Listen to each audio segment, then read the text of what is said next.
අපි දැන් ඇවිල්ලා ඉන්නේ ලංකාවේ බේකරි එකකට. අපි පාන් අරගෙන ගිහිල්ලා මාළු හොද්දකුත් හදලා කමු. අමු පාන් තියෙනවා. මේ තටි පාන්. තැටි පාන්. තැටි පානුත් තියෙනවා. බලන්නකෝ. ඥාන කතා තියෙනවා. ඥාන කතා.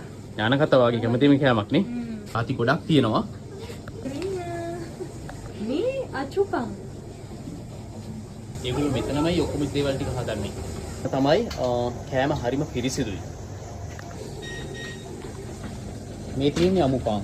අම්චාන්‍යමයි. ඒකනේ අපි අදනේ දන්නේ මෙතන බේකරි එකක් තියෙනවා කියලා නේද? අය අමු පාන් දෙකයි. අමු පාන් දෙකයි. කිම්බුලා බනිස් ඔන්නේ දෙකයි. වයින් බිස්කට් එකයි. වයින් බිස්කට් එකයි ඇන්ටන් මල්ලි. තව මොනවද? එච්චරයිද?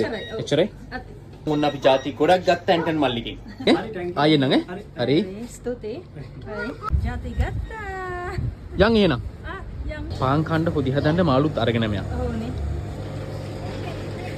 ආපු එකේ ඇපල් ටිකකුත් අරගෙන යන්න නේද අයියා? හොඳ ඒවා ටිකක් තෝරන්න. ඔන්න ගත්තා. මල්. because of fish. එහෙනම් මාළුත් ගෙනාවා. සැරට මාළු හොද්දක් හදලා ගමු. මාළු හදමු සරත.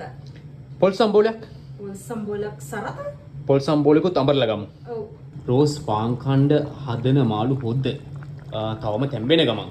පාන් කණ්ඩ හදලා තියෙන්නේ සැරට ඒ කියන්නේ මිරිසට මාළු කරියකුයි පොල් සම්බෝලයි. මිරිසට මාළු හදුවා. පොල් සම්බෝලයක් අම්බරලා ගත්තා. කෙරෙන් ගත්ත අමු පාන්. දැන් කමෝ ඔයලත් එන්න.